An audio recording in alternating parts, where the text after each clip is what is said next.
20 വർഷമായി LDF കുത്തകയാക്കി വെച്ചിരുന്ന ദേവികുളം മണ്ഡലം ഇത്തവണ അവർക്ക് നഷ്ടമായി. LDFിലെ എ രാജയ്ക്ക് പകരം ഇനി മണ്ഡലത്തെ പ്രതിനിധീകരിക്കുക UDFിലെ F രാജ. ഒരു കുടുംബത്തിൽ നിന്നുള്ള മൂന്നാമത്തെ MLA കൂടിയാണ് F രാജ. സംസ്ഥാനത്താകെ അലയടിച്ച UDF തരംഗത്തിൽ ദേവികുളം മണ്ഡലത്തിലും LDFിന് കാലിടറി. 2 പതിറ്റാണ്ടായി LDFിനൊപ്പം നിന്നിരുന്ന മണ്ഡലം വലത്തോട്ട് ചാഞ്ഞു. UDF സ്ഥാനാർത്ഥി F രാജ 5233 വോട്ടുകൾക്കാണ് ഇവിടെ വിജയിച്ചത്.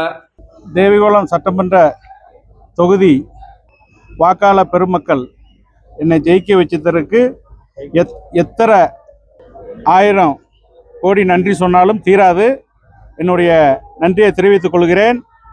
அதுபோலவே என்னுடைய பார்ட்டி UDF நேதாக்கமார் தாளத்தட்டில் உள்ள எல்லாருக்கும் எனக்கு வேண்டி இரவு பகல் பார்க்காமல் பணியாற்றிய எல்லாருக்கும் இந்த வேலையில நன்றியை தெரிவித்துக் கொள்கிறேன்.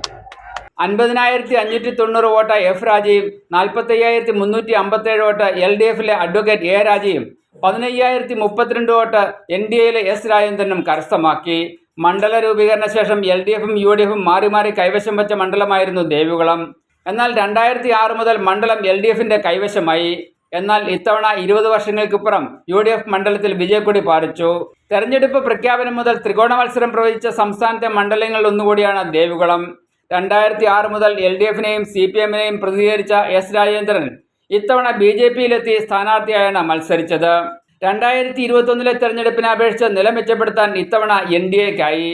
തോട്ടം ആദിവാസി കാർഷിക മേഖലകളിൽ ചേർന്ന ദേവികുളം മണ്ഡലത്തിൽ UDF പുതുമുഖ സ്ഥാനാർത്ഥിയായി അവതരിപ്പിച്ച F രാജ തന്നെ തെരഞ്ഞെടുപ്പ് ഗോതയിൽ വിജയ കിരീടം ചൂടി.